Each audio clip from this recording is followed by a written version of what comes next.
calling this meeting of the Adams Board of Health to order on June 9th at 4:05 p.m. I start by reading a statement. It's pursuant to Governor Baker's March 12, 2020 order suspending certain provisions of the open meeting law, general law, on Chapter 30A, Section 18, and the Governor's March 15, 2020 order imposing strict limitations on the number of people that they gather in one place. This meeting town of Adams Board of Health is being conducted via remote participation.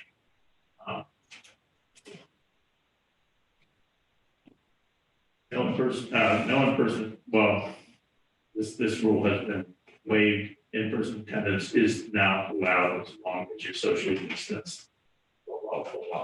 Attending remotely is member Dr. Peter Hoyt, I, David Rhodes, and attending here from Town Hall. The candidate for our open seat, Joyce Brewer, is on her way here to attend in person. We have posted today's agenda, which includes call-in information for today's meeting. Despite our best efforts, we're unable to provide for real-time access for the public to participate in today's meeting. A recording of this meeting will be made available. As we are participating remotely, please note that all votes taken during this meeting will be by roll call. And finally, we will confirm that the names and affiliations of the attendees. And I have posted my cell phone number in case anyone needs to, on the agenda, in case anybody needs to call me in order to get in. Now, I would like a motion, Pete, to move the prohibition of dogs, regulation prohibiting dogs on athletic fields in Adams to the next item of business. We have a quorum. We can indeed deal with that between you and me.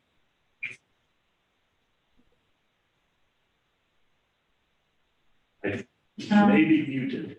Yep, sorry. Motion to amend the agenda. I second it. Discussion. All in favor? Pete? Yes. Dave? Yes. So the first item of business will be regulation, to consider regulation prohibiting the presence of dogs on athletic fields. And we have Mr. Scrocky. Yeah, Steve Scrocky. I'm not a foreman for the parks and cemeteries. Okay, can you stand somewhere closer to where that camera is and just say what you need to say? Straight ahead. Yeah, yeah, that's good. That's a good spot. Yeah.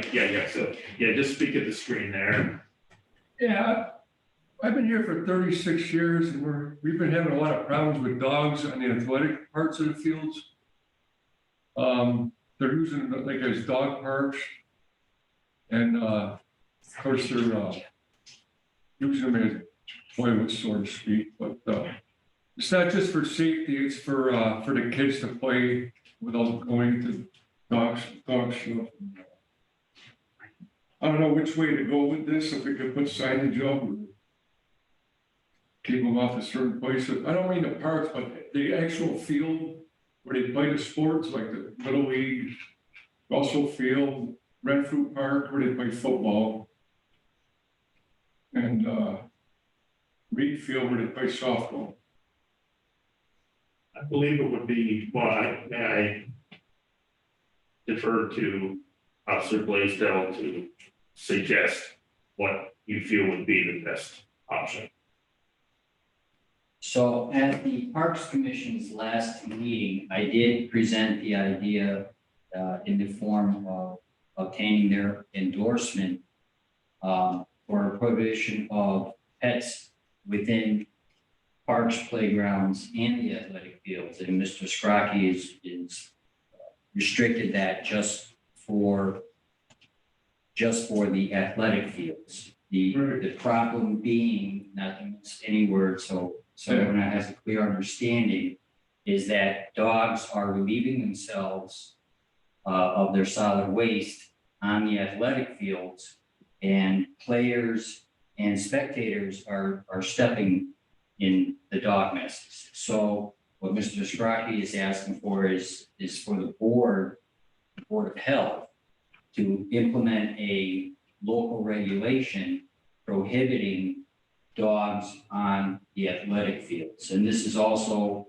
not for sanitary matters, but also for public safety, because in other jurisdictions, dogs mixed among large groups of people have bitten individuals. So it's for a health and safety perspective that Mr. Scrocky appears before the board, asking for us to consider implementing a local regulation prohibiting dogs on athletic fields. So I think we would agree, I don't think we need to vote on this, but I think we would agree that such a prohibition would be prudent, not only, safety, health, but as we discussed earlier, that it would require a public hearing, so that we would propose a regulation, and we would discuss it. Whoever wanted to speak for it has to come and speak during a public hearing, and then we will consider it further. So our next public meeting will be in July. So I'm thinking that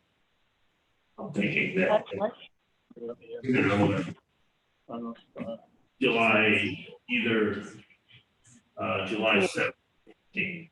So we'll decide on that at the end of the meeting and let you know. So It's gonna go to a vote. yeah, but we have to have a public hearing, so pros and cons. I know this needs to be What do you want to do? Why don't we do it when you're on? if we do vote for it, we can make that regulation effective immediately. Right, So so I gotta wait till that date you gotta wait for to that. see what the direction. But I will use this opportunity to say, keep your dogs off the athletic fields.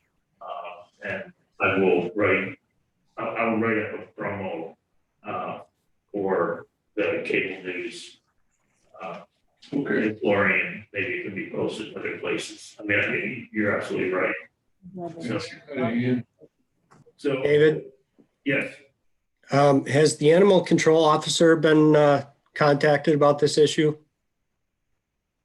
let me do that as part of preparation for the hearing next month. Mark, have you contacted the animal control officer? I have not had any direct complaints about the matter, just general complaints. So no, I have not looped in the animal control officer. Okay, David, I think last time we had an issue with something similar to this. That was kind of our result, was to loop in the animal control officer before we made any decisions. And I think that they were coming on board, I think was the issue. So I would like to see them contacted and get an opinion before we make any decisions. Well, If what is, I'm sorry. If I may, I think I will inform her that we are having a hearing on this matter and invite her. And my memory with the past interaction was that even though I think she is now full-time, she's part-time parking attendant. And so she cannot spend 24/7 watching dogs on all the athletic fields at once. And so Understood. So I would like to hear if she does have an intermediate solution. But so let's give her a chance at the public hearing. Thank you. There is an urgency here that we need A to. lot of problems are like after hours, and they go, we leave our workplace, and then they just take over, it's not good. So, Mark, So yes, sir, the matter present is whether or not to consider a local regulation prohibiting dogs. So that needs to be voted on. Okay, I need a motion to hold a hearing to consider a regulation prohibiting dogs from athletic fields. I'm not going to make a motion. I still think we need to contact the animal control officer before we make any decision. So I'm not going to make a motion. Sorry. So the next, I will be willing to call. So you take care of that, you get back to me as soon as possible, and I would be willing to call a separate meeting just to vote on this consideration. Okay?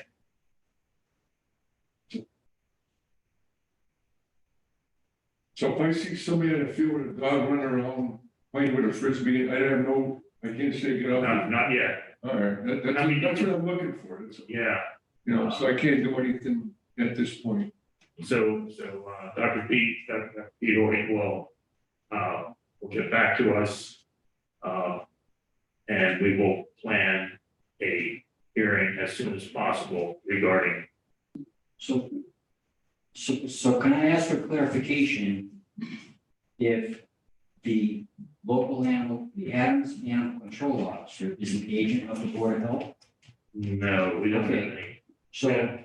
So the only enforcement agent you have is me, Yes, okay? So in order, I mean, we could certainly postpone this consideration and wait for our local animal control officer to give an opinion, but she doesn't have an enforcement opinion. she does not, unless there's a regulation. That specifically identifies Right. her as an enforcing agent. Exactly. So would that change your mind, Dr. Hoyt? That just having her give her opinion is no different than having any member of the public. So if I can implore you to make the motion for consideration for a public hearing in which she would weigh in officially, could potentially weigh in officially if your consideration would be to make her an enforcement agent. So let me just ask for clarification then from you, Mark. So we had complaints about dog feces on the trail. Is that your jurisdiction to walk the trail and enforce people not picking up after their dog, or is that the animal control officer? That was through the town administrator's office. That because the town administrator. I'm asking, is that Mark's job or is that the animal control officer's job? It went Just asking through for police, clarification. went through police, supervised by town administrator who supervises the police department according to our hierarchy here. And so that was the agreement that TA Green would have the police department have the animal control officer watch for people leaving dog leavings. Correct. That's not my jurisdiction. It is not, he was not authorized. Right. That's not a local regulation. That is an agreement, enforcement agreement between the town. Okay, so the town and It was an executive order from the administrator's office. right, so it's the enforcement agreement between DCR and the town. So that has nothing to do with the Board of Health. Okay, so, but when it comes to the athletic fields, now it's your job, Mark. Is that what you're saying? It would primarily be my job and whomever you also designate. So it would not be, so that conversation with animal control would not have to be isolated solely with her. It would also have to include the police chief. Because we do not unlike Officer Right. Blaisdell, we have supervisory authority over his actions. Whereas we do not with anyone in the police, but we can request their assistance. And they may or may not have said it, and not to divert too much, but that was a big issue with COVID because boards of health were finding themselves unable to enforce regulations. They would ask police departments to help them out, and they were saying, we got our hands full with everything else, and it was contentious. So trust me, I do not want to get down that route. Would this have to be a bylaw to be enforceable? Like the cemetery? Because we can cause police show up all the Yeah, time. it Because goes this is no dogs allowed anytime. it goes into town code, but because of the nature of the regulation, it has to have a public hearing, so people have an opportunity to weigh one way or the other, and then the Board of Health takes the testimony. And so, I'm sorry about that aspect. There is a need here for us to hear from both sides before we just say this, that, or that. But again, I recognize the urgency. Dr. Boyd said he would contact Officer Whitek, get her advice, and he will get back to me immediately. And from that, I will schedule a meeting as soon as possible in order just to consider having a hearing. Okay. Because I believe this is, Right, so my question to Dr. Hoyt was, would you consider making the motion now for consideration of the board having a hearing for the regulation prohibiting dogs in athletic fields? Would you consider doing that now? And then you can make your inquiries to other officials between now and the public hearing. Yeah, Move this I along. think that would be fine. Given the clarification, I think we need to also contact the police chief as well, if they're supervising the animal control officer, and get his input as well. So, so as long as everybody's there and informed and is able to provide input, I'm fine with that then. okay, so I will ask you to contact them and get back to us in terms of organizing the public hearing. So do I have a motion? Yes, so moved. I second the motion. Any discussion? Now, again, I just want to reiterate that I hope everybody's there to provide input. Yes, agreed. So call for a vote, Pete? Yes, Dave, yes. Motion passes unanimously. Thank you very much. Thank you. Sorry it took so long, but, No, that's all right. we're We're gonna find a lot of things for me. yeah, so. Okay, so the next order of business. Thank you. Thank you very much. thank you. The next order of business is the review and appointment of Joyce Brewer as a member of the Board of Health. We have Joyce Brewer here with us, and I understand that we have to go through this a second time because of the joint Board of Health or Select meeting in which she was recommended by us and appointed by the Select Board, that there was a glitch in the Zoom meeting information. So we had to repeat that recommendation and appointment. We are actually doing it in the opposite direction because I believe the Board of Selectmen have indeed appointed Joyce Brewer to the open seat pending our recommendation.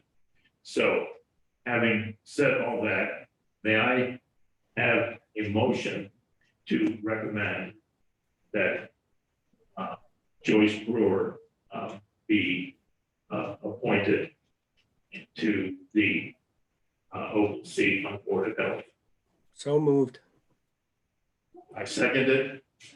Any discussion? Pete, what say you? Yes. And Dave says yes, so unanimously. Welcome, Joyce Brewer. You are now number 3. I would like to call a recess while Joyce Brewer runs down to the clerk's office and gets sworn in. So please bear with us. During this recess, I might ask, I did notice, Michelle, that there was a screen share password, KKVLZY. Is that? I'm not familiar with that. May I just see if I can. Oh, Okay, looks like so you got I can share my screen. Which is good for. And so, Mark, are you going to be the one? That Mark, this Mark. Okay. Are you going to be the one running the PowerPoint? Yes, I am. Can you?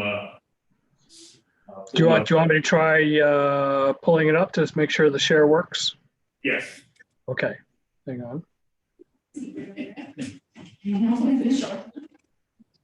we'll see.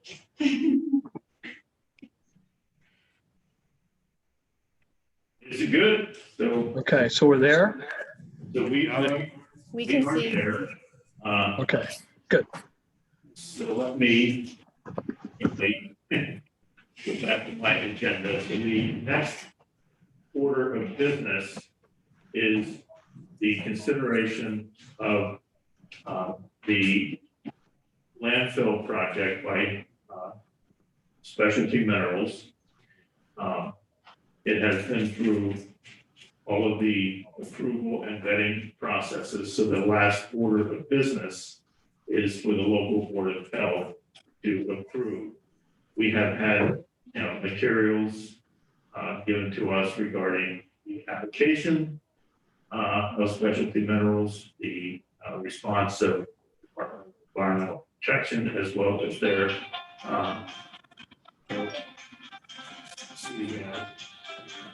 case. Hello? Yeah. No, don't, yeah, not now. I'll talk to you later. Bye.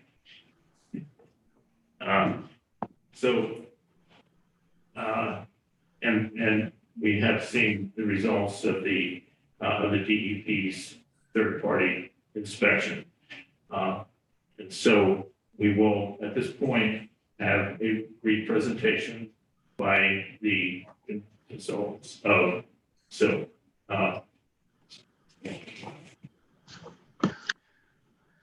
Thank you, Mr. Rhodes. Actually, we're going to open up and give the floor to Steve at SMI just to do some introductory remarks.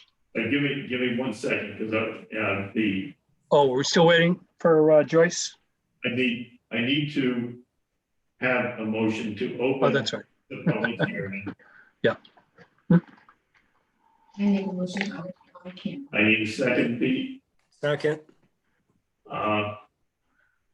Discussion. All in favor. Joyce. Aye. Pete. Yes. Dave. Yes. So this hearing on the Specialty Minerals landfill project is now open. We have with us Mark White from Environmental Partners, Stephen Thompson, and Sharon Burke from Specialty Minerals, and Zia Carey and Francesca Barilla. You got it, Barilla. Also from Environmental Partners, and Mark White is going to provide a brief overview of the landfill project. So Mark, this floor is yours.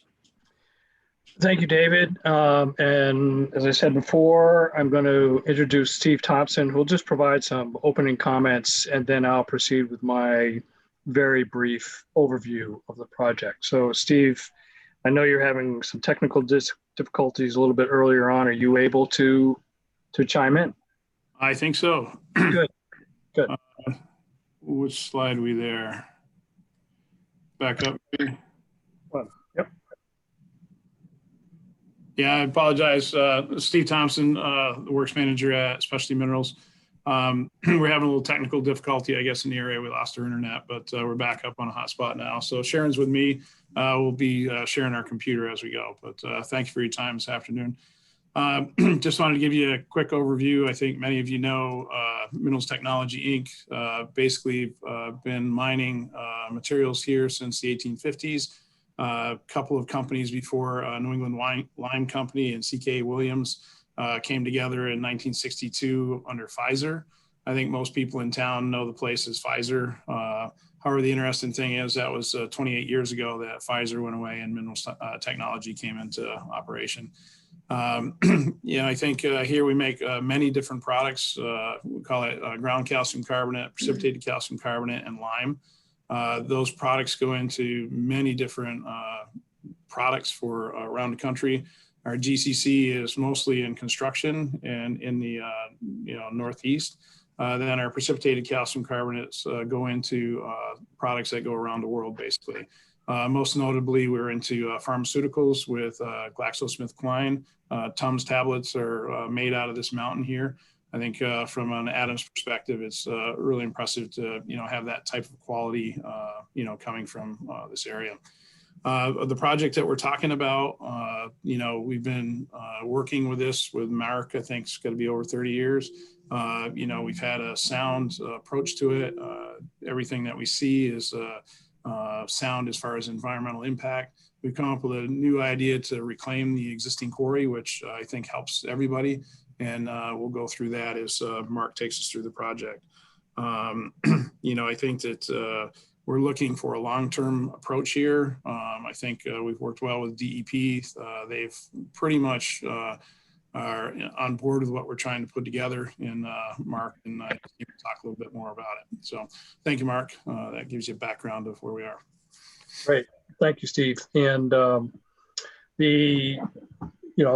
going from what Steve was talking about in terms of the products that Specialty Minerals produces as part of their production process, they generate a series of what are called co-products. So as the limestone is quarried and is prepared, there's a series of these materials that are generated from that rock material, and it's all from the rock material. There's fines that come off crushers, there's dust that comes off their kilns, there's other dust that comes off their fluorosolids operations, and then the entrained dust gets captured in a water stream and settled in ponds across on the opposite side of Route 8 there.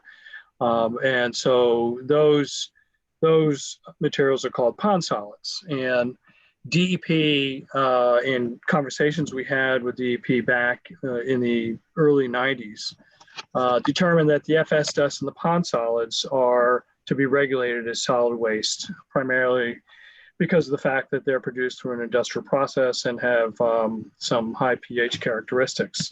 So Specialty Minerals has disposed and managed those quarry materials in accordance with DEP solid waste regulations and place them into a series of facilities that are permitted under the solid waste regulations of DEP as landfills.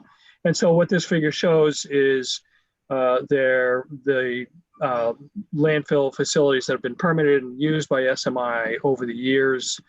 There's the Dollar Farm that began operation in the early 80s, has been closed. And they now have the Power Line North and South landfill and Notch Road landfills. These are all on the west side of the quarry. So picture Route 8 being right at the top of the screen here, and on the far side of the quarry and on top of the quarry is where these facilities are located. And they have all gone through exactly the same permitting process that we are going through now.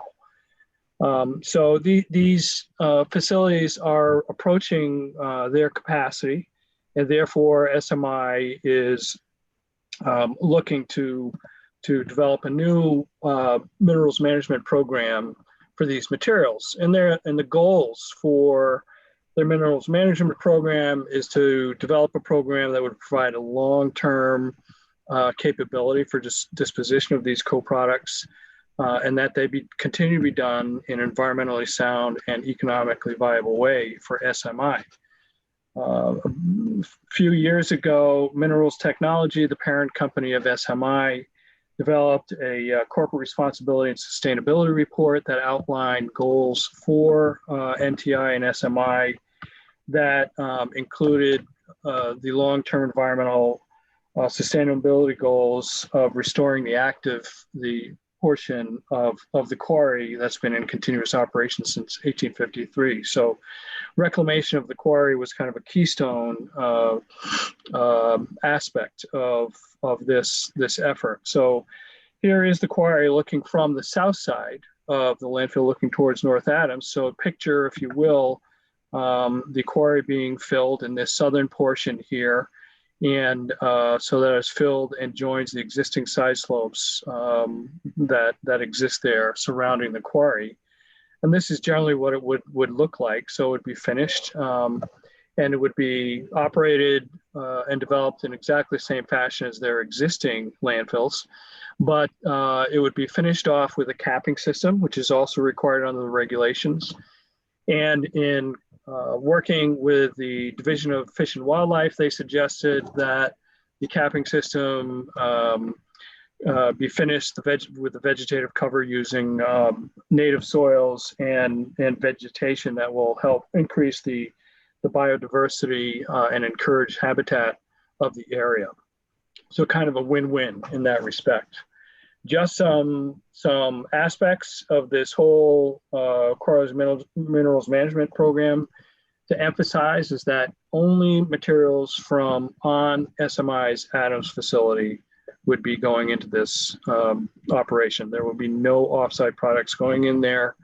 The materials going in would be these regulated co-products of FS dust and pond solids.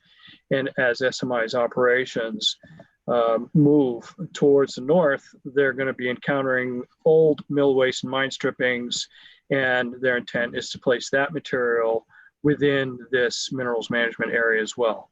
As I said before, it would be operated precisely the same as the existing areas are, and on average, it receives about 300 tons a day of this material. The permitting requirements for this really consist of two broad phases. The first is site assignment with DEP and the Board of Health here. And the site assignment process basically reviews the proposed site with respect to siting criteria in DEP's regulations, which are 310 CMR 16. And the second permitting requirement is the landfill facility permit. So they are sequential, but each of them have multiple steps within each of them. For the site assignment process, there's a review by MEPA.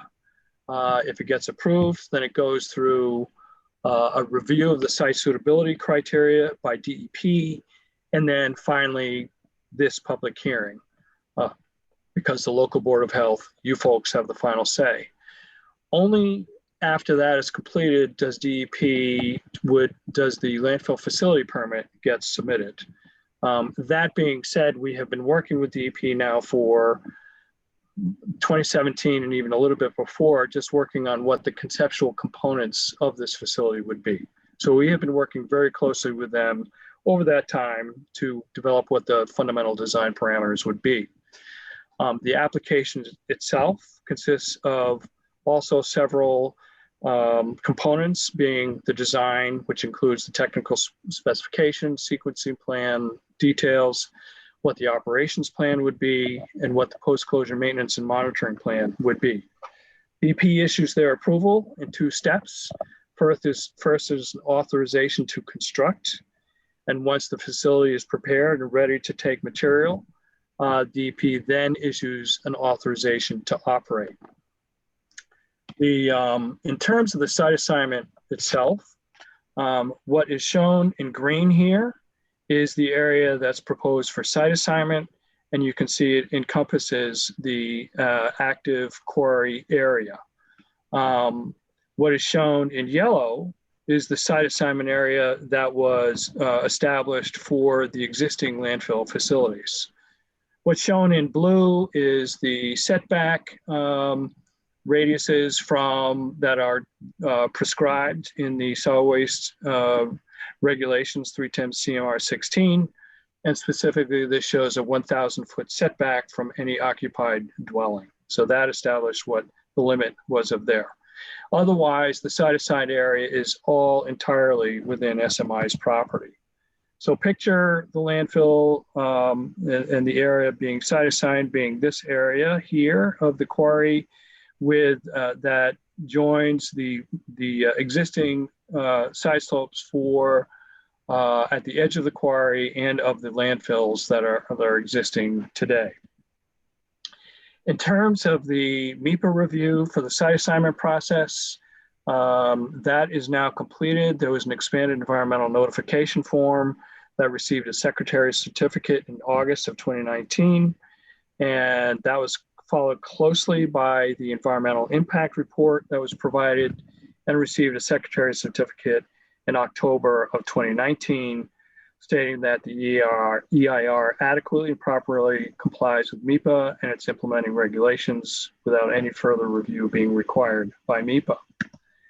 For the site suitability report, the report itself provides a description of what the project consists of the co-product materials that are regulated, what the disposal practices are, monitoring, et cetera.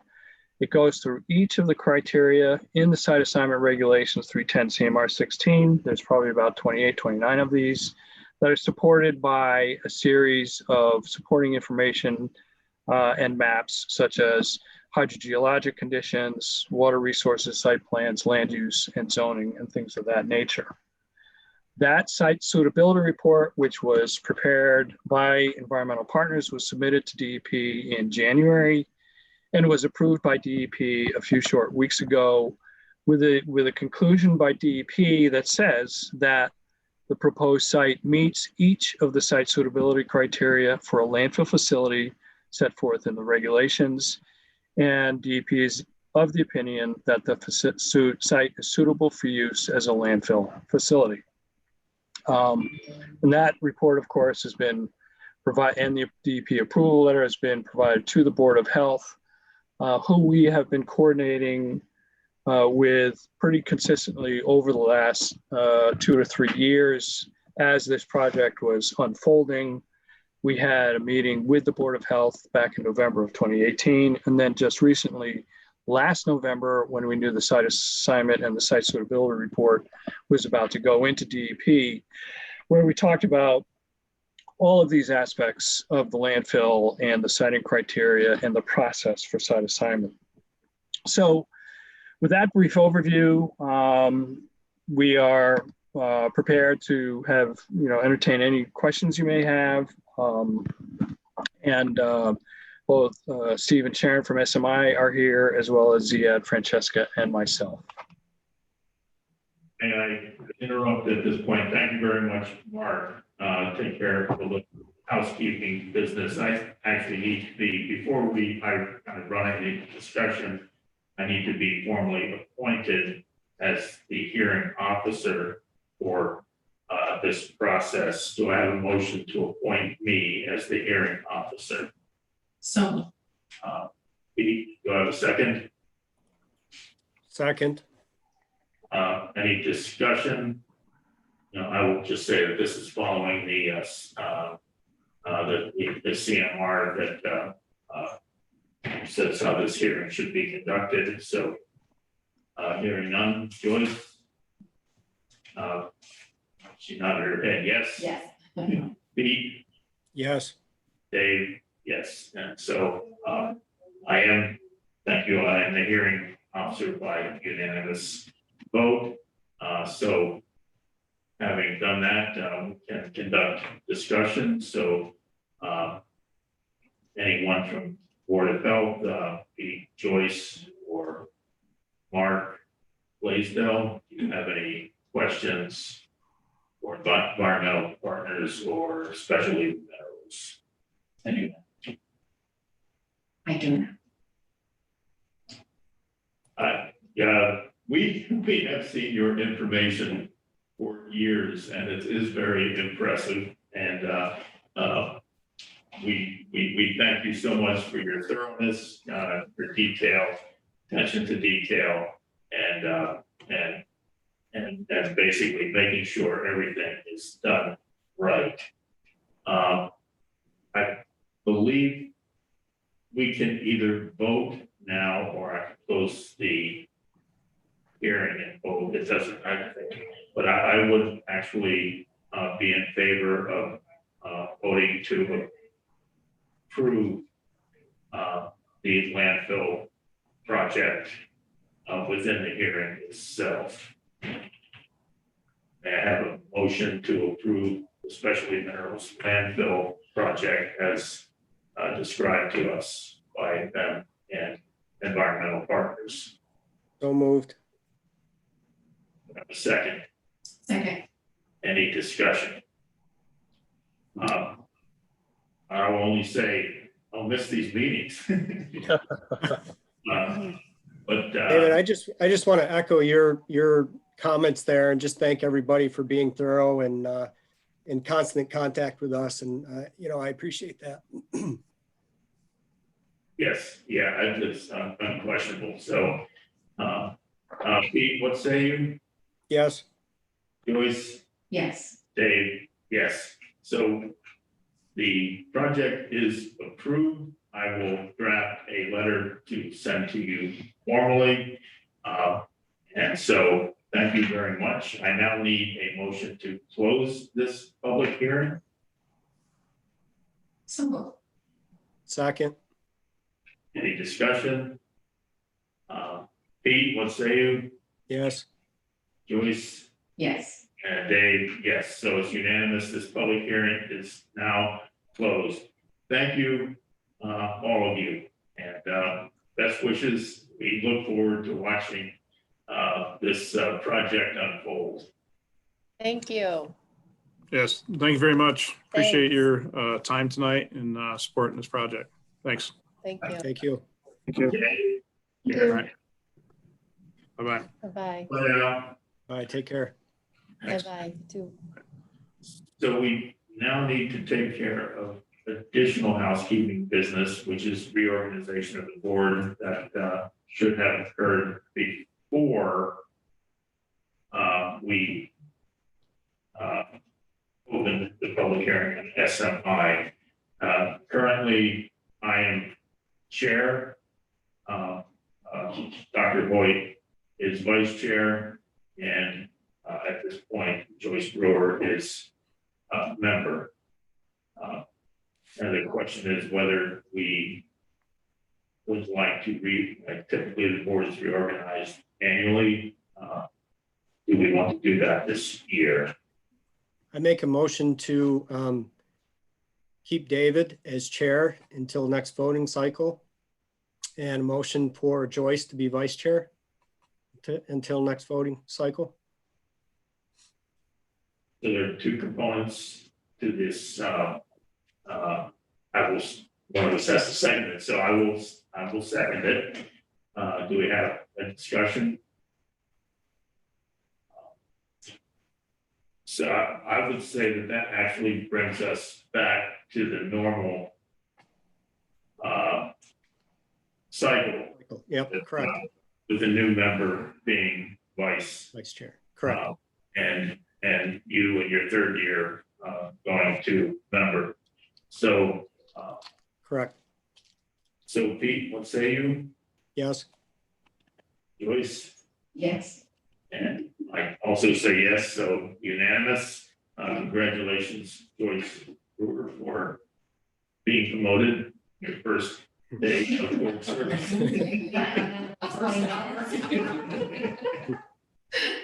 Wow. So I think we call up the next order of business here, which is a public hearing on correction order for 5 Temple Street. And I do not see anyone from 5 5 Temple here. Officer Blaisdell, do you have any information? I don't see any of the parties present. So I would just ask that we continue this to the next meeting.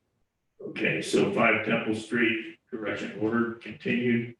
Now I take a moment and try to call Mr. Sherman. I have here. Oh, you're here. Oh, you sneaked in. Sorry about that. Okay, so I need a motion to open the public hearing on the dangers of trees at 5 Summer Street. David, can I ask a question just about the Temple Street, or is that too late? It's not too late, but Okay. we don't Mark, have- is there any new information on that or no? So I did issue the condemnation and the occupant has refused to move out. My understanding with the landlord is that he is given a 30-day notice to quit for Mr. Slick. And I would just say, let's keep it on the agenda for next month.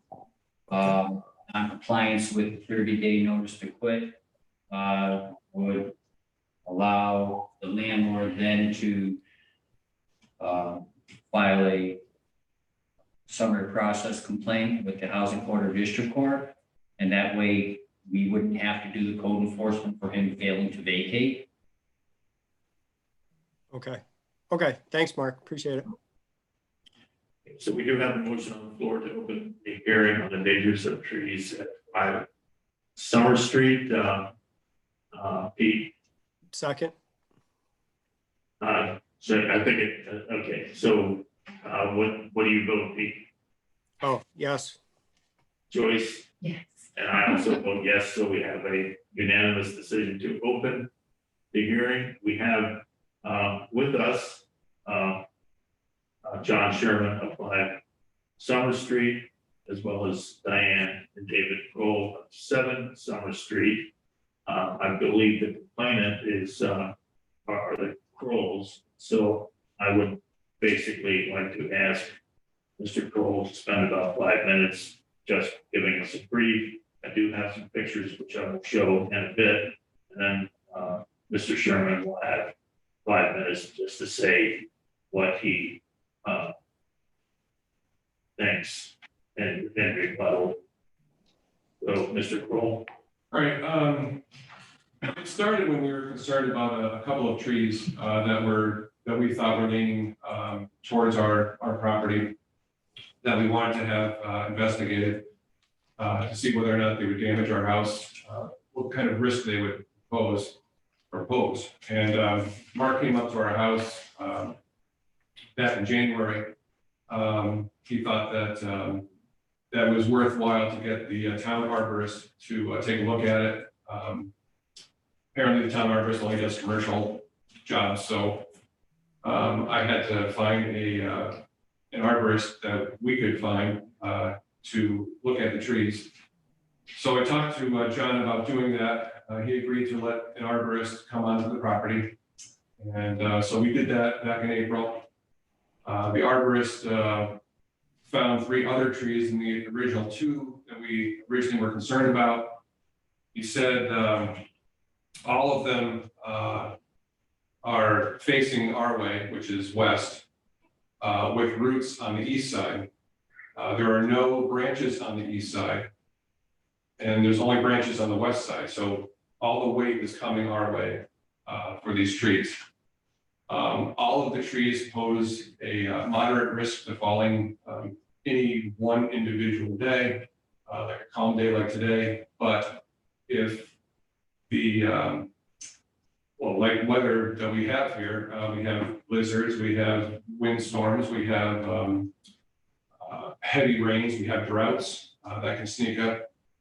This report that Bob had put together for us, that everybody's read, I trust, does not really pertain to those unusual, well, they're usual, they happen, but not usual everyday events.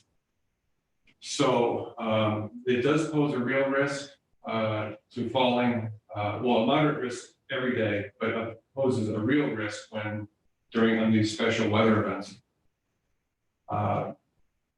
He said that, let me refer to some of the notes. He said there is some hidden decay and root conditions that could contribute to failure of the trees. All the roots line along the stone wall and up the slope to the east. So not only are they on the east, they go up instead of down into the ground. No roots appear in the west root of the zone. And like I mentioned earlier, all are weighted on the west side heading towards our house. All can reach the house or our garage, and certainly our property can cause physical damage to either our house or us. So we're very concerned about that. He said all have some decay on the crown. Tree number 5 has a majority of its cross section affected by missing wood and rock. Since the house has constant occupancy, any tree impacting the house hard, it could cause considerable damage to or personal injury to one of us or children. While the moderate risk is moderate now, over time it will increase along with the cost of remediation. Couple other further notes. We do have a loss of activity in our yard due to these trees. We can't use it the way we want to. Certainly it impacts the value of our house. We certainly don't want to live with this threat. The risk is real. Humans are involved.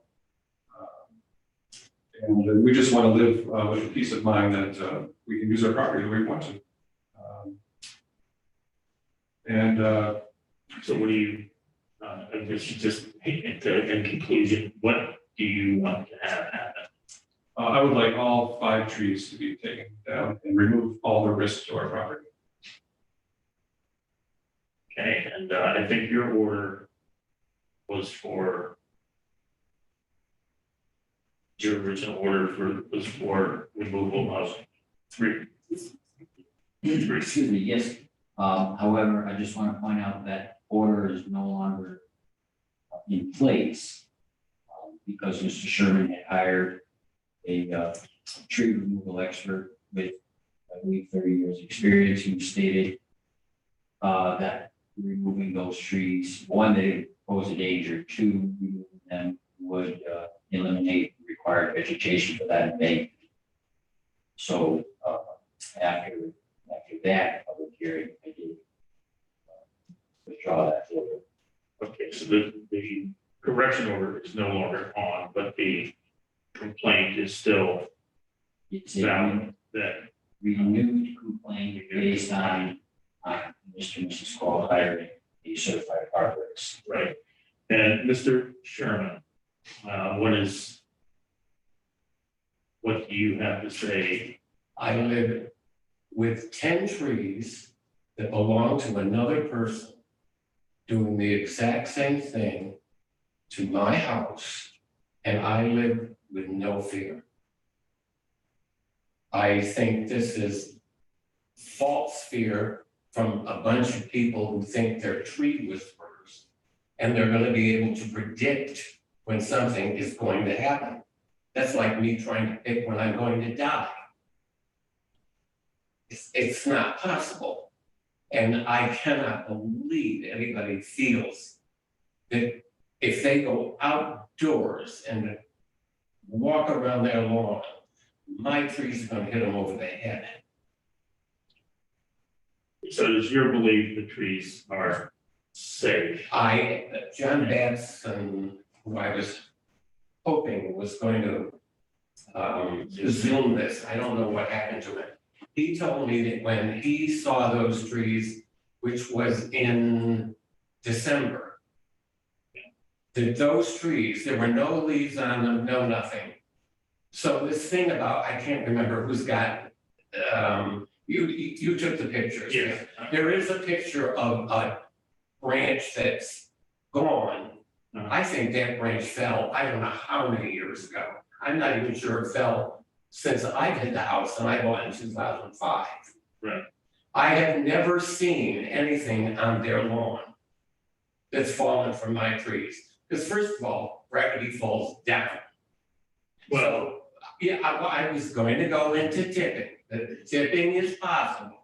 But for branches falling down while Dave is lying in his hammock, not likely. I parked my car there.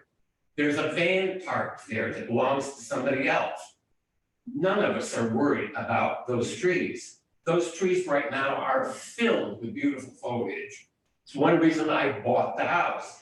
So I find taking those trees out is a needless intrusion.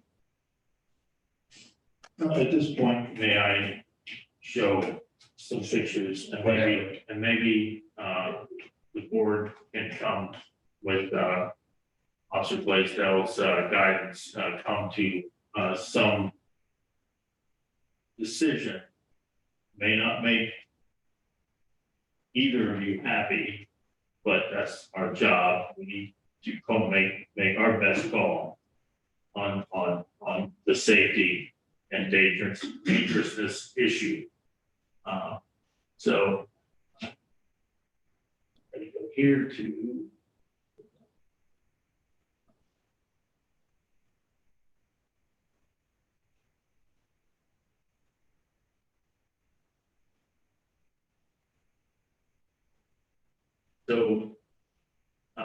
in this picture, I'm standing in the Crow's yard. And I'm looking from left to right. The arborist, Mr. Pursuto, numbered the trees from left to right, and from right to left. Is this, excuse me, Yeah, is this actually in your yard? Or Mr. this Sherman? is She's in from, my yard, looking towards, yeah. and so trees 4 and 5 are there, but I could not identify 3 is there also. to the right. Yeah, the two to the right come from the single stump. Okay. Can I go up there and, Oh, yeah, sure. this is number 3, these two. This is number 4, and this is number 5. Yeah, with the foliage, it's very difficult. very difficult. Okay, and so then moving, so just there in front of the garage, that's East Street property. Jim's, In the back. Yeah, in the back. So that's, but that's actually my tree. yeah, It's right on the line. right. And then going, That's a better view. yeah, so that's a better view of tree number 2. And then at the far right, this is tree number 1. And I mean, you can see it is somewhat leaning to the west.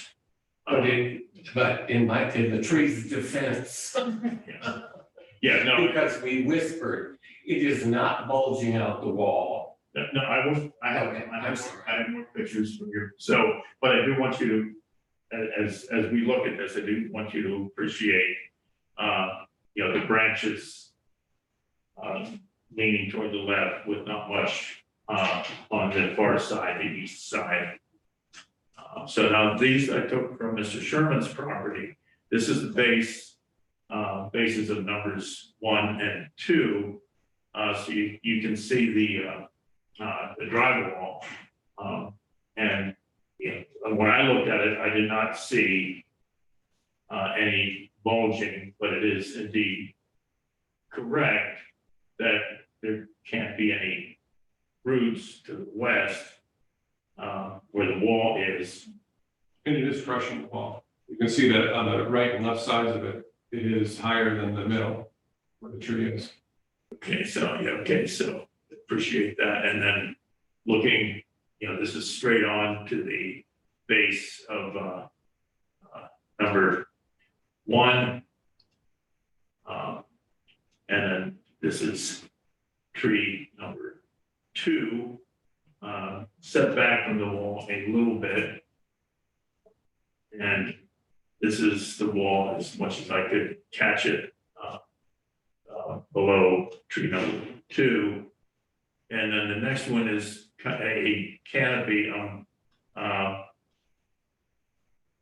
looking toward the north, so sort of standing tree 1 area, looking up toward tree 5, and I just wanted you to appreciate the foliage hanging over toward the Kroll's property. And then this was the final one. It's not that obvious, but the arrow is pointing to that dead branch that Mr. Sherman referred to that had probably broken off before he even had purchased property. So before I take this down, do you want me just to run through them again, or are you happy with what I have shown you?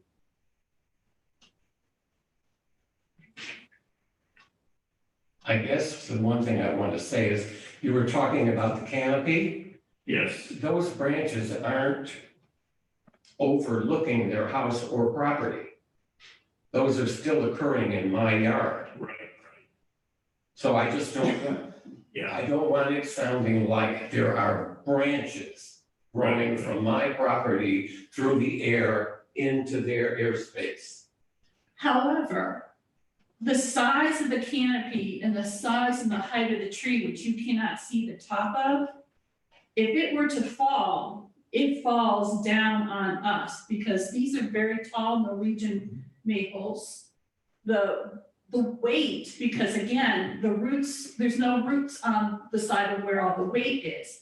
And if you stand under it now, even in our yard, you have this huge canopy of heavy branches, a lot of leaves, and all that weight, and it's just coming right at you, which I think you actually experienced that day when you came to visit us.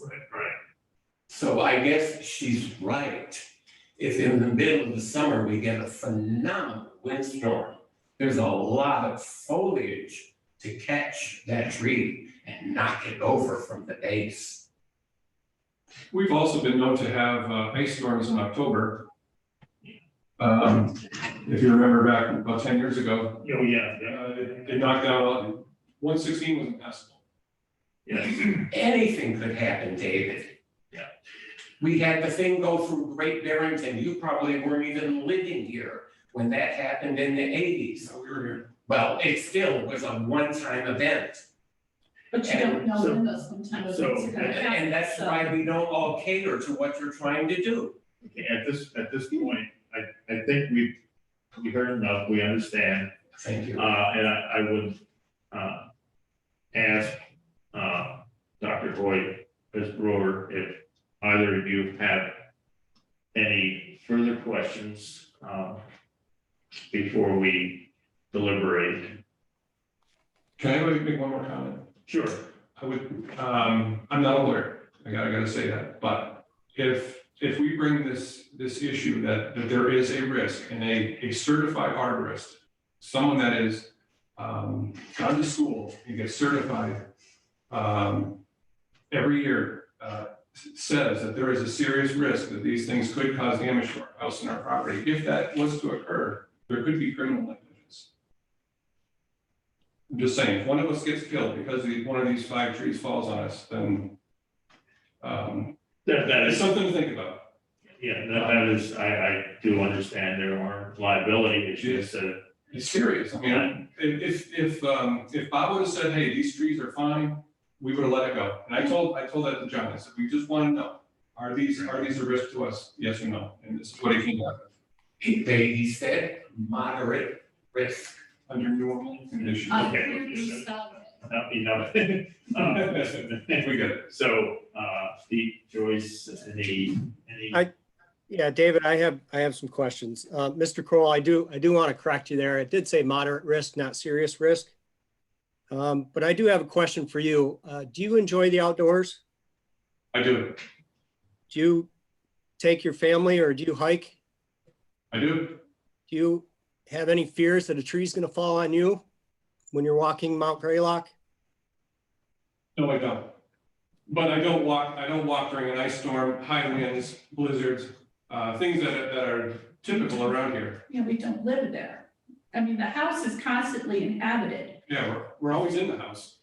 Yes, this I is not a understand that. vacation home, this is not an empty lot, this is an actual home where people, and I have a home office, I am there 24/7, 7 days a week because of my job. I bought the house also in 2005 because it had beautiful trees and it was the perfect background for the whole neighborhood.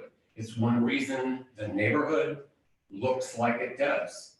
The same trees exist right outside of this window. And I talked to the doctor about the fact that people park their cars there and they do it without fear. We don't know when those trees are going to come down. If they were rotted and they were decayed, another story. But Dave also goes out in his convertible and he drives along the street where there are trees. Okay, Pete, do you have any further questions?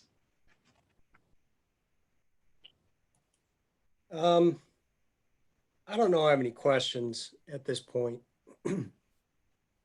That, I just wanted to ask that. Thanks. Right. Yeah, but Dr. Hoyt too, I mean, it is, like you say, it is a moderate risk, but again, that's on a clear blue sky day. That's when the moderate risk. Everything goes off the table when there's any of these other things that can happen, so. Yes, thank you. Thank you. I understand the risk. I understand what the risk is. But at the same time, is any risk acceptable?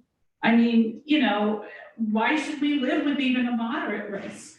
I mean, that, is any risk even acceptable? Most people in their homes live without any. And here we are being, expected to even accept a moderate when most have none. I mean, that's believe it or not, there's more risk in your home than you understand. There's flammable objects, there's flames, there's electricity. There's a lot of risk there. I mean, Thank you. Your worries. Okay, so I'm sorry. No, I agree. So, I feel as though I have enough information that I can deliberate.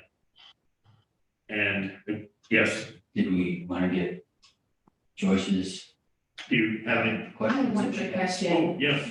Since I'm new, can you just explain really quickly what precipitated your concern? Was there something that happened? Because there's a lot of trees around, so I'm just wondering if there was something that happened that precipitated your concern. No, we've been living with this, we've always wondered whether or not it had posed a risk to our house. And we were talking to a neighbor behind the one that John was referring to, the one with a few of trees that are leaning towards his house one day. And she was the one that mentioned that the town has an arborist to see whether or not they do pose a risk.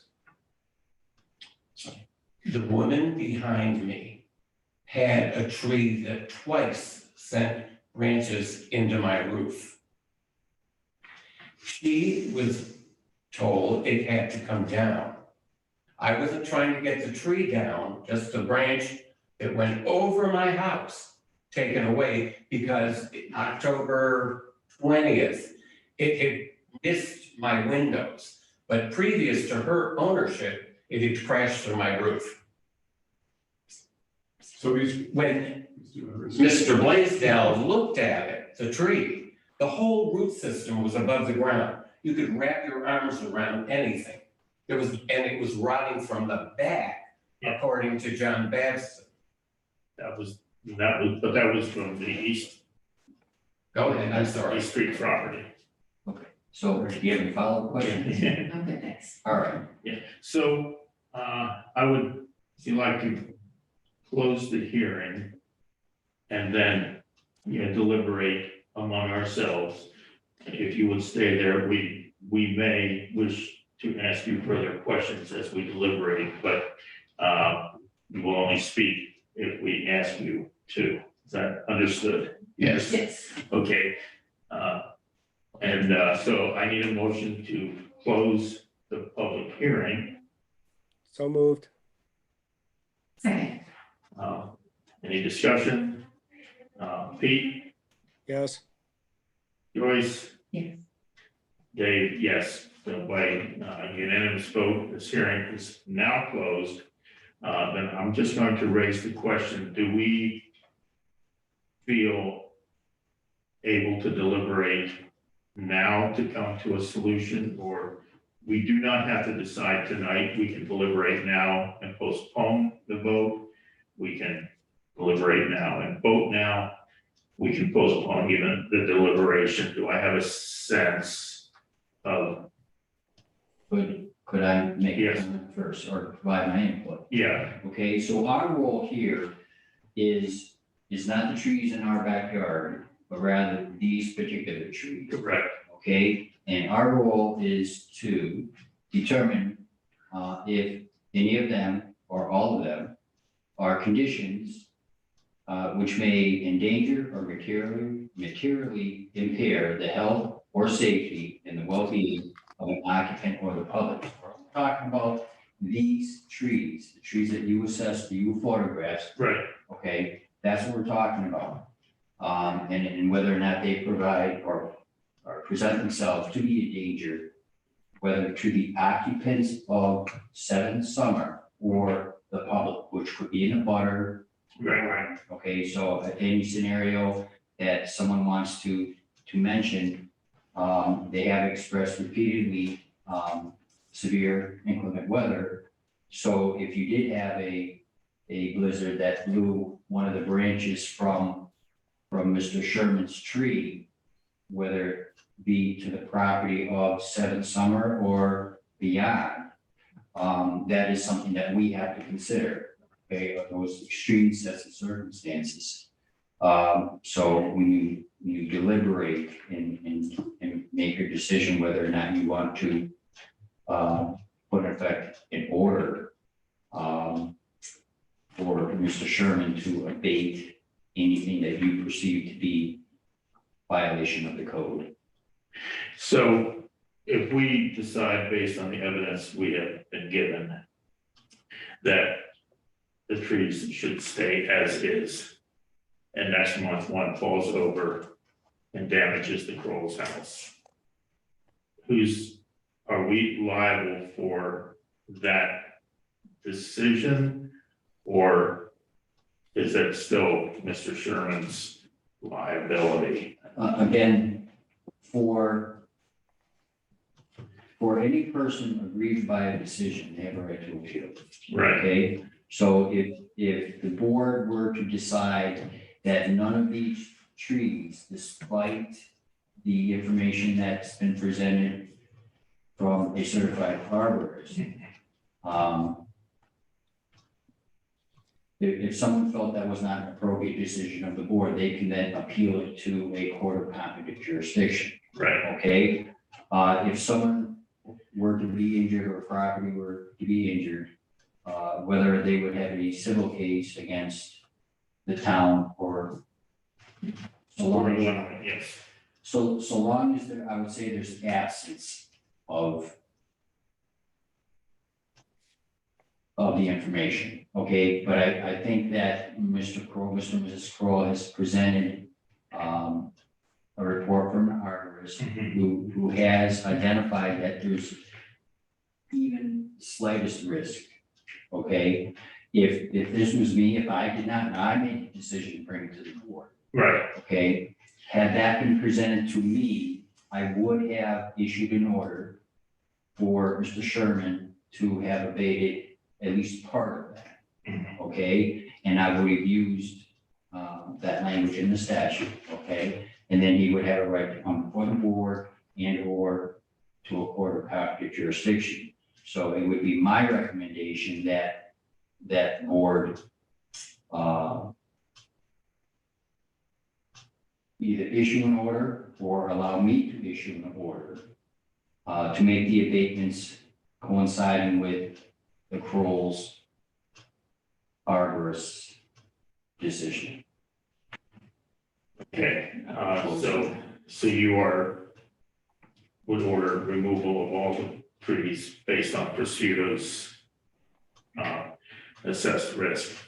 I myself always try to find a middle ground that might be satisfactory and perhaps postpone. My fear would be that removing the trees would actually disrupt the, no, this is just my thinking, and I could be argued with. And the other aspect is because the trees, all of the foliage is, and I mean, it's there in the upper right.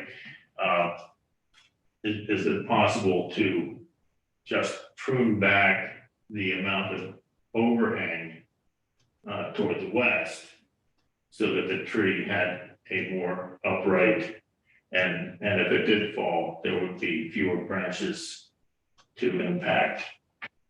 Is there a possible compromise there, and then have the trees reassessed at some point in the future, 1 year, 2 years, whatever?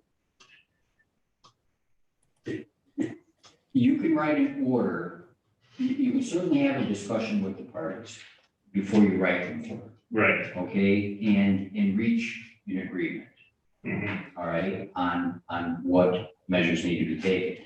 And so when you remove a whole tree system, especially from this embankment, we also have the professional advice or opinions that removing vegetation will compromise the integrity of that Right. embankment. So you would also have to put into the order or an agreement that there will be replacement vegetation, all right, to sustain the soils on that embankment.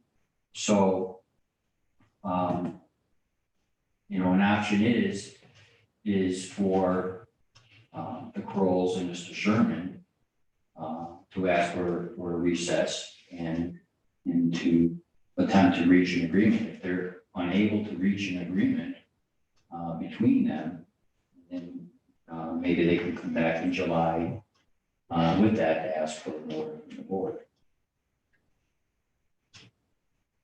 So that's third or fourth option, that is to give you all the opportunity.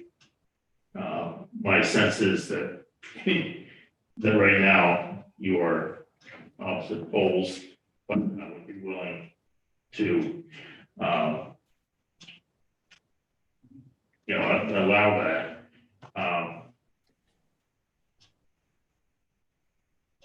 And again, I think Mr. Pursuto particularly singled out trees number 2, which is the arrow in this.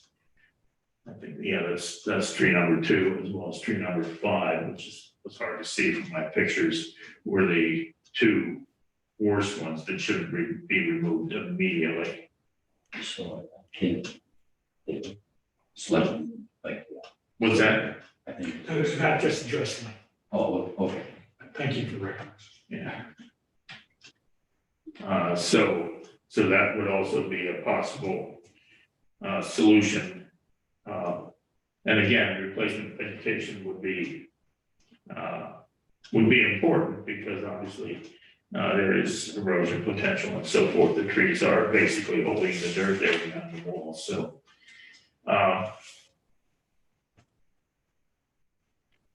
Pete, do you have a sense on whether you would like to deliberate now or make a motion regarding an order now? My thoughts are, and Mark, I thank you for bringing up that there is another side to this with Mr. Babson's report, although not as extensive as Prosciutto, I apologize, forgot the name. I know it's not listed that he has certifications, but I know Mr. Sherman said that he's been in the business for 30 years. When you're doing something for 30 years, you obviously know what you're doing. He knows trees, he knows to assess them, whether they should be taken down or not. So his opinion does matter to me as well. Albeit I did say that, his report was not as extensive as what the Crowells provided. But we have 2 conflicting reports. I don't claim to be an arborist. I don't claim to be a botanist. I don't, I guess I'm a naturalist. I kind of understand trees work and things like that. I do have concerns with removing them. To me, it really comes down to the risk and the liability issue, David, that you brought up. And I think we need to consult Attorney St. John. And that's my opinion before we make a decision, is we need to consult with St. John before we make any decision. And that would also give us, so if we continue this until next month, I know you all want to get this done with, but getting it done right is better than getting it done quickly. So, and I think Dr. Hoyt's suggestion that we consult town council and About the liability piece. I mean, to me, that's really where I'm stuck at. You know, the Crolls, they make an excellent point with risk. You know, I understand risk from my profession in a different way. You know, I mean, yeah, nobody wants to live with any risk, and I understand that. But I mean, to say a tree is going to fall any second is just, I mean, I don't understand how you can go through life that way and have that fear. I just don't, I don't understand it, but I can respect that. So with just them bringing that to us, if we don't do anything, I assume we're liable. I don't want those trees to go away because I have more questions than answers at this point with what would happen. It really comes down to, you know, are we liable as the town or us as a board if we don't do anything and something happens tomorrow? So, you know, I mean, any tree in this town can go down with a windstorm or a snowstorm or ice storm. That's understood. You know, that everybody understands that. So does that mean that Mr. Sherman has to take his trees down? Does that mean I have to take my trees down? Does that mean the town has to take the trees down next to my house? I don't think so, right? This is where I want St. John's opinion. sounds good. Meanwhile, there have been intermediate suggestions floated here. Take down the two worst trees, numbers 5 and 2. Do some pruning, serious pruning, and have the risk evaluation repeated. And so, yes, David, can I ask one more question of the Crolls? yes, I apologize, but you know, if this, say this cost $10,000 to bring these trees down, right? Would you pay half of that just to feel safe in your home? No, I wouldn't. Thank you.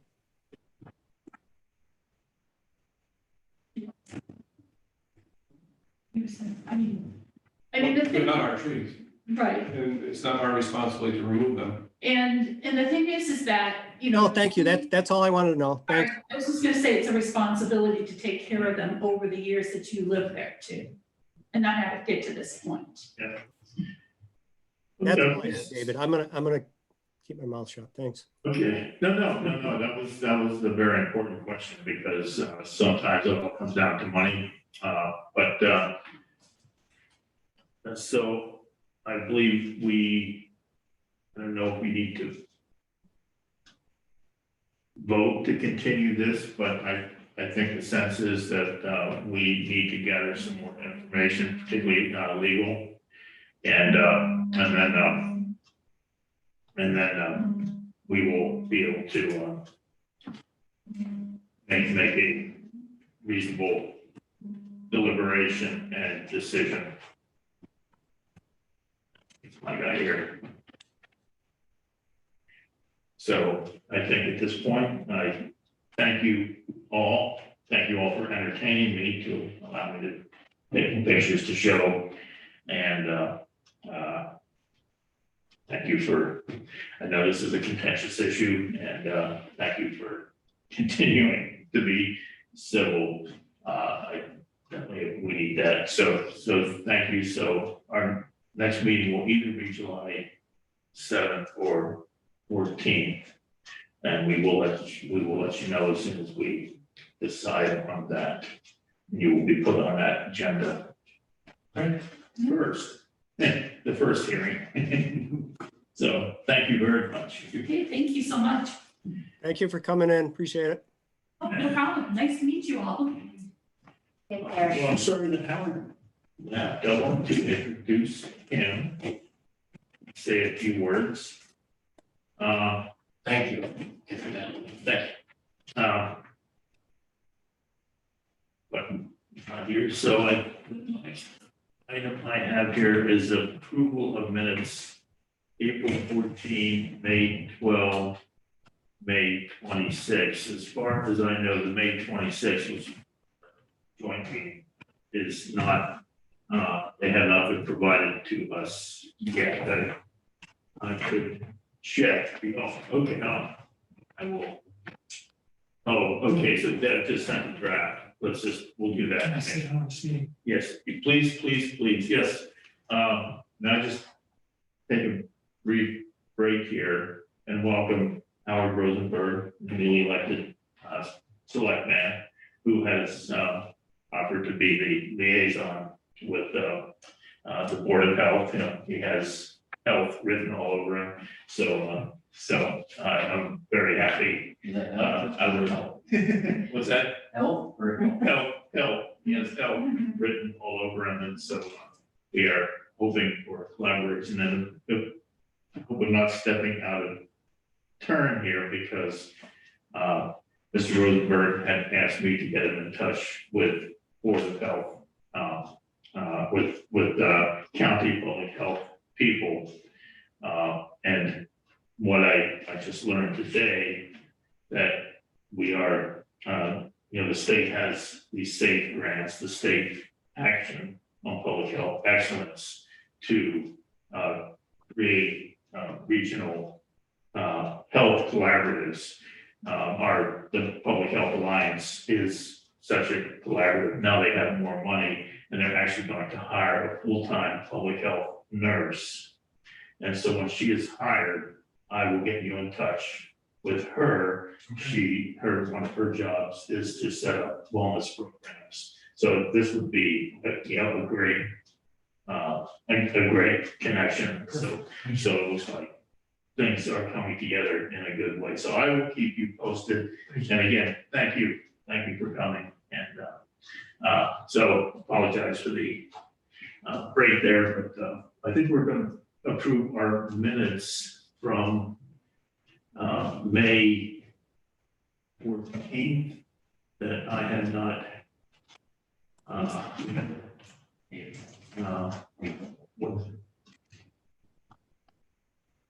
so do either of you have any? So I had several here, which I actually provided to Michelle. Well, actually Joyce didn't, so if I can just go down through these on page 2, the fourth paragraph under public hearing for 64 Summer Street. It's written here, Ms. Rizzo's purchase, the first and second line. That's actually Miss Rufo's, RUFO. And the third from the bottom paragraph, talking about Steve Avila, the word interrupted was used. I would prefer to say interjected, because he was attempting to provide us with appropriate information, and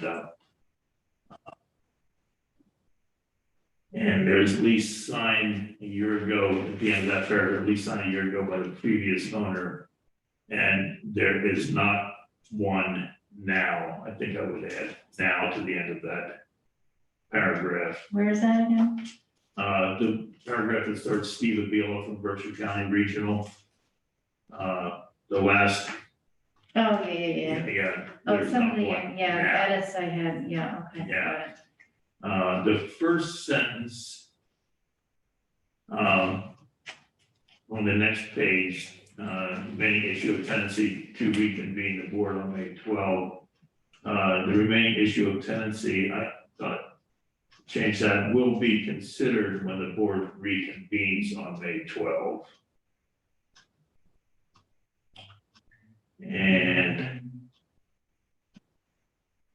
And then going down that paragraph, old business under COVID updates.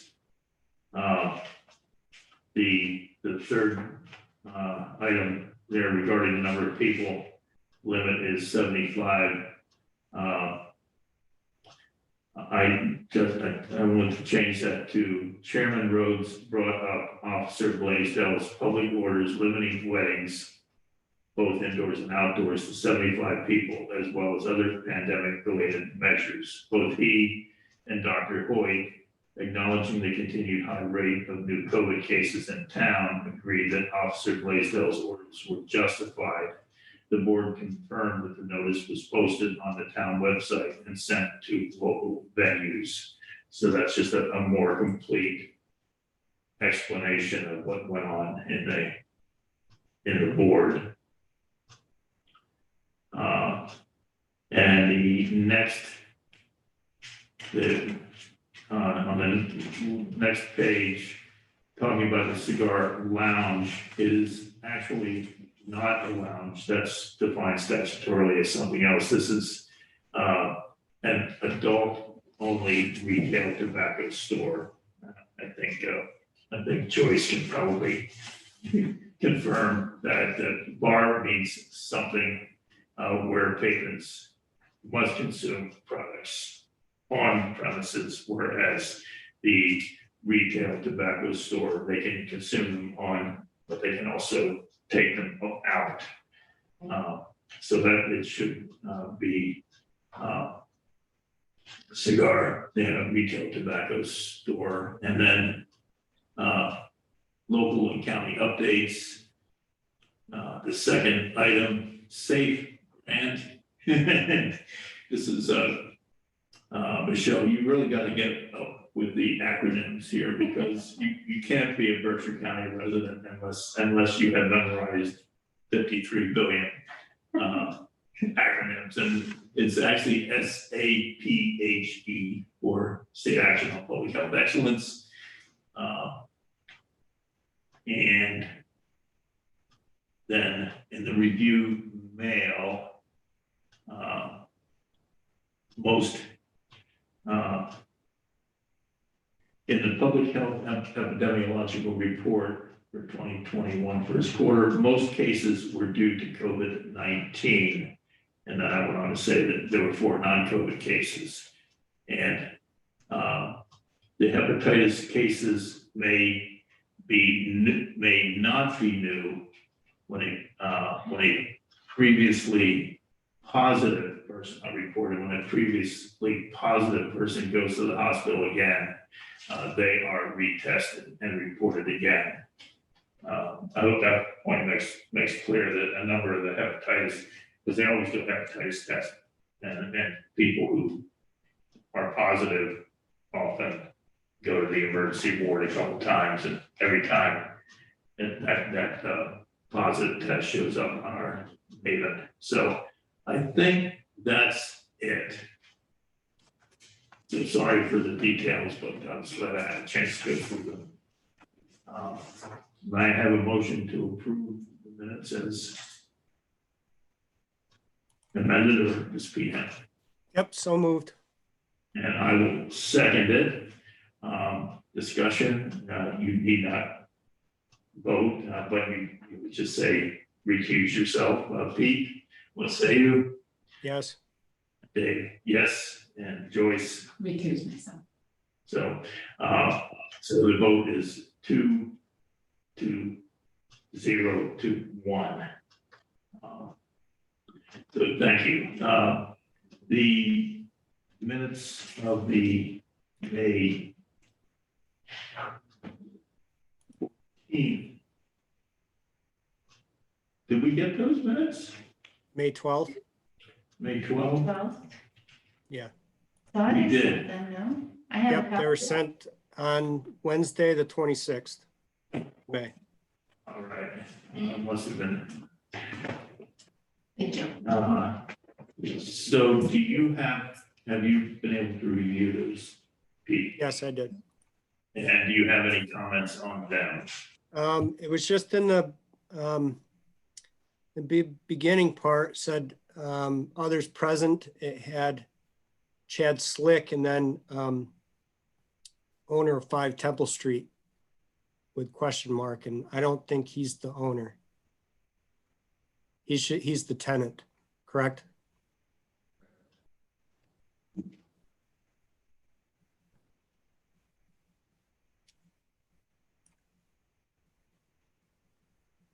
Mark, is that correct, Mark? He's the, Yes, Yeah, he said yes. He said okay. yes. I'm sorry, I can't hear through the. That's the only change that I saw.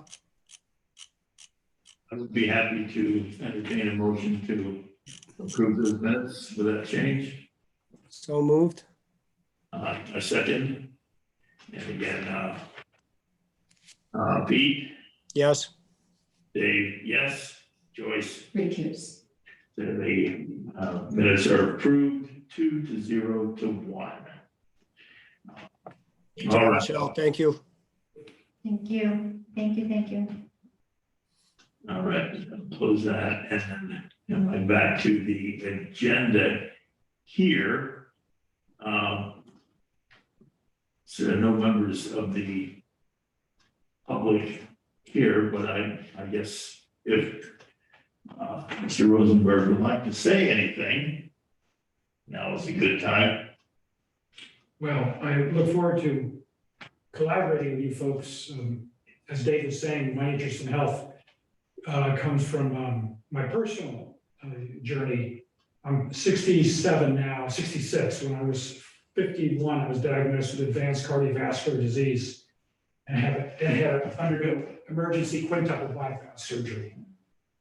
And the good news is the operation was very successful, and I started learning a lot about health. I mean, I thought I was reasonably healthy, in particular about how the allopathic medicine is practiced in the West is great for acute conditions like once you have a heart attack or auto accidents and trauma. But when it comes to chronic diseases like heart diseases, diabetes, obesity, hypertension, all the major epidemic chronic diseases our society is suffering with, Western medicine cannot deal with the root causes. It can only medicate it and suppress the symptoms.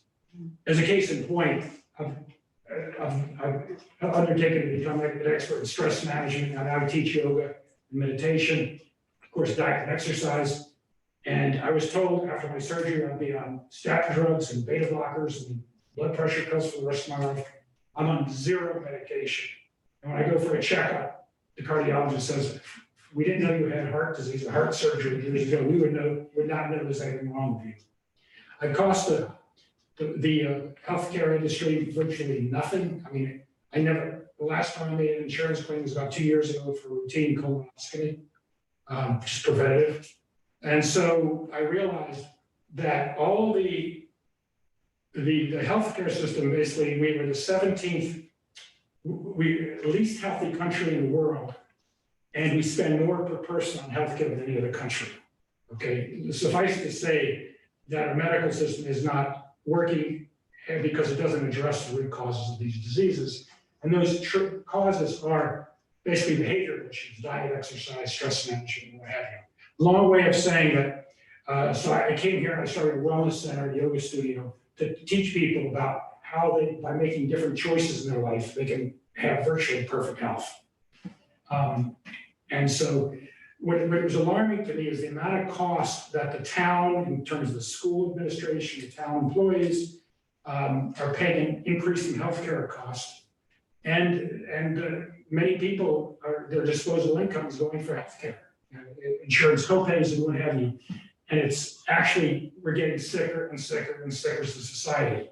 So I think I would like to see the town of Adams engage in programs that are proactive, that really address the determinants of health, and And we have all the raw materials, you know, we have a bike path, we have grade line. We have access to local farmers who grow nutritious, healthy food. And so, so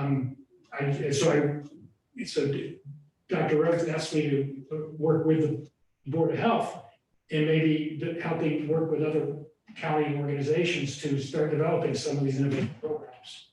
And not only improve the life and the health of the people in Adams, but actually start to address the budgetary issues that are incurred by healthcare costs, which are driving increases in education, town budgets, and what have you. So that's, you know, why I'm passionate about the work I do and why I'm excited to work with you. This sounds very, very good. And it's, so it's an important message to get out, and we thank you. Moving past code enforcement report, not at this time. Old business COVID-19 update. Dan Doyle sent around a email today. Berkshire County has had no new COVID cases for 3 full days.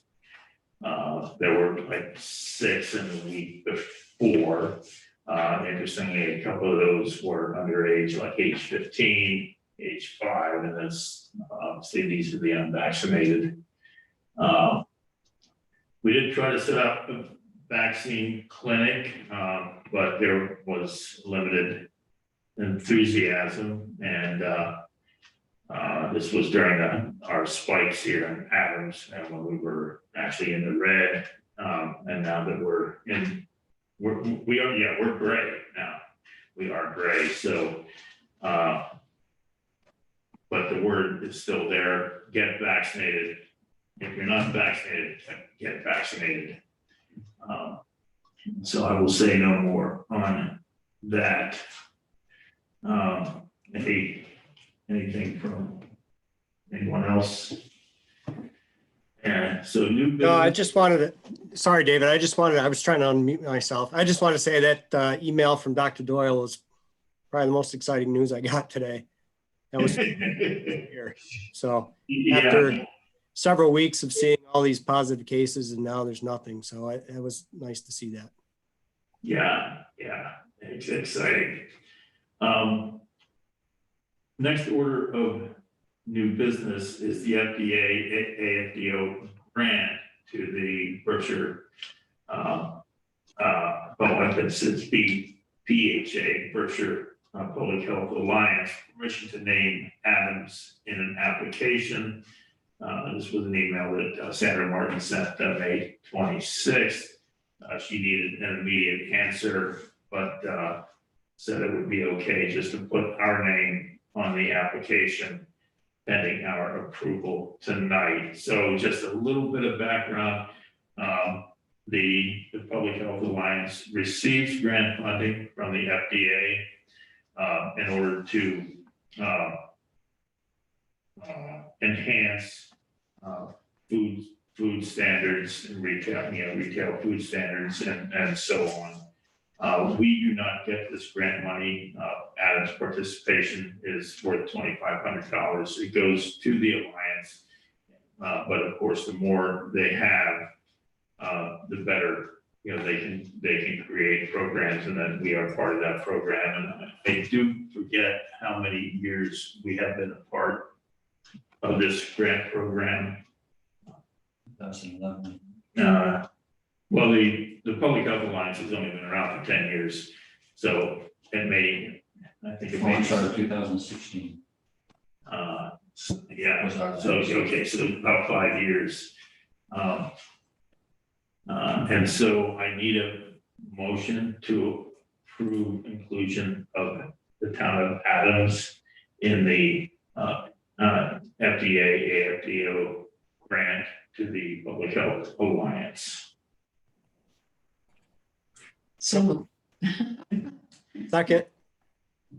And do we have any discussion? I dumped a lot of information on Pete and Joyce, so thank you. Please don't say no. Pete, Yes. Joyce, Yes. And yes, I agree. So I will contact Sandra that we unanimously voted to keep Adams on this grant program. I look forward to working. There is an FDA call on June 22nd regarding all the grant programs. You don't need to write that down, Joyce. I will try to catch it or at least get the slides from it. Sandra Martin always joins those calls just because it's an overview of the grant programs, and Sandra is extraordinarily active at finding grants to help all of us here in the county. And okay, so we are back to Mr. Blaisdell, mobile food vendor permit. What's the story? So, Mr. Lapierre came in this morning at 7 a.m. I inspected his truck, and so he's good. So we can take that off. Okay, so he has vendor permit from you and everything is good. Okay, very good. That was quick and easy. Local county updates. I guess all I would say is that I do have a couple of public health meetings coming up. End of the emergency is the 15th. If the legislature does not act, all meetings will have to be in person. And so I have two public health meetings, one on the 16th, one on the 17th. I'm hoping the legislature does, I mean, I'll be able to go. They're both in Pittsfield, but I would hate to see us lose this ability to allow people to join remotely even when they're not supposed to. Sorry. And any upcoming events anyone has to report?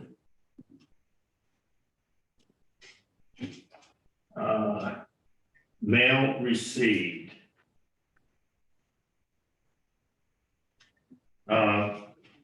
Jim Wells sent us, I don't know if you're on his hit list, but he will be, you will be now. Jim Willis of the Tobacco Awareness Program circulated a letter that he, as director of Tri-Town, is asking all of the Tri-Town tobacco vendors to submit to his office the manufacturer's letters attesting that they do not have any flavors in all, and they must list every product. The manufacturer must list every product, and that, and also that the nicotine content is below the 35 milligrams unless it's an adult only.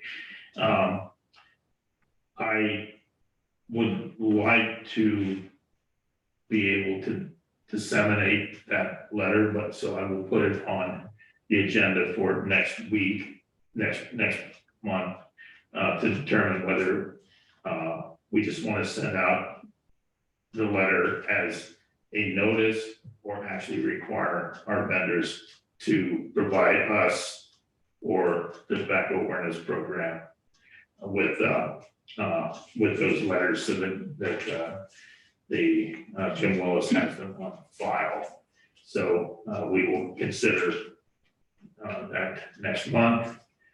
Arbovirus update, I did get an email regarding that. The spring season is upon us.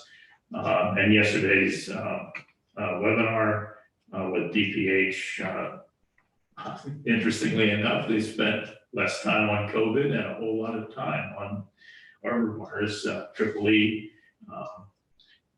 We fortunately here in Berkshire County have not been hit. I think the furthest west might have been either Franklin or Hampden County last year or so. The worst is in the Cape, southeast Massachusetts. And I would just note on our I look at the epidemiology reports whenever they come through. And the insect-borne diseases that come up on the Maven report are all tick-borne. No, we don't have mosquito-borne, but that does not mean one does not be careful. So the FDA I talked about, and I also learned yesterday that DPH is testing private wells for PFAS, per fluoro alkylated substances, the quote unquote forever chemicals, which the Adams water supply has zero, no detectable of the 6 PFASs that DEP tests for. And so I will actually look into that, and so we can the people that are not on the fire district water system, that they can have their wells tested. So Joyce, do you want copies of those emails that you get from DEP? Sure, do you think they're, yes. So, well, as soon as, yeah, so tonight, I did mention Laura Kitros yesterday, you know Laura, right? And so, our Alliance Directors Committee meeting, we discussed you as our almost board member. And so Laura said, send me your information, so you will get a town email. We need to make business cards for you. And I don't know, how are you for business cards, Pete? Yeah, I'm down to my last dozen or so. Sorry, I was on mute. I'm good. I've got enough.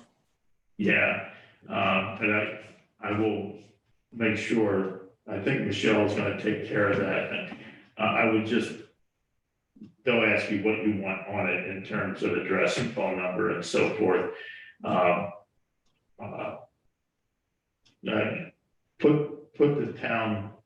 Put our website, the town.adams.ma.us/board health, put our website on the card. Have Eugene do that, please, because and then Eugene will have to make a Joyce stamp for you, so. But I think either Michelle or Haley will help you through that. And the Health Association is also setting up an orientation, probably in person, July and August, and I will let you know as soon as, and you'll be on the list, and so they're actually very good sessions. Yeah, David, do you have a copy of the PowerPoint from the last session that you can forward that to Joyce? The Yeah, one- I have one that's Laura, and so. The one that I have is very old, so. This is a whole bunch of more stuff for me, so I'll give her a couple days. Keep sending. Oh, well, there's another one. So, okay, I will send you that, but, and Haley's gonna give you open meeting law stuff, and, so, good, I'm sorry, I sort of got off the rails on that one. So for the good of the order, anyone have anything other than welcome Joyce, welcome Howard. Next meeting, July 7th or 14th. So if I could interject. Yes. I did receive today a request for a hearing for a correction order that I have issued. It is not a correction order involving anything of health or safety concern. It's just a basic correction order.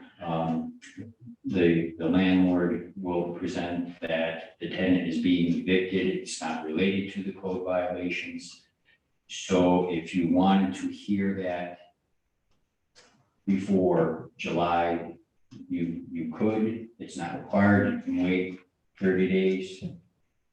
So it's not what, the 9th, would there be willingness, and I know, Steve Scrocky is, he seemed pretty anxious, could we have the next Board of Health meeting June 30? That would be 3 weeks from today. I understand this hearing request is not the same as the regulation public hearing.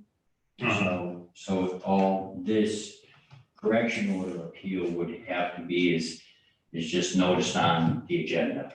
Right. Yeah, no, for the athletic fields, we will have to publish a notice, and we do have time to do that, even if we met in 3 weeks. Is that, so, Well, he'd be ecstatic if you could meet sooner.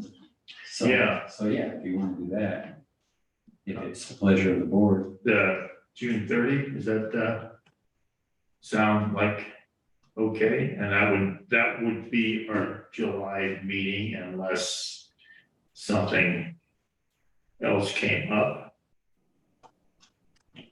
Any objections?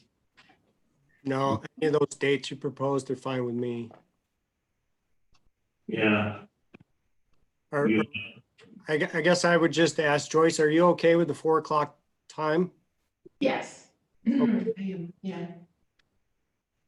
Okay, so let's make the next meeting at Wednesday at June 30 at 4 p.m. Right, just as a note, I would attend, but that's fine, I just. So I'll have Michelle send you the minutes as soon as they're available, and if anything big comes up, I'll let you know. Sounds good. Yeah, we love having you here. No, I understand. It's not a requirement, but it's definitely a pleasure, so. I don't like getting the stink eyes. Right, I know. So, okay, then, do we have a motion to adjourn before 6 o'clock? So moved. Same. With no further discussion, Pete, Yes. Joyce, Yes. Dave, yes, it still says 5:59 at 5:59 on June 9th. This meeting, Board of Health of Adams is now adjourned.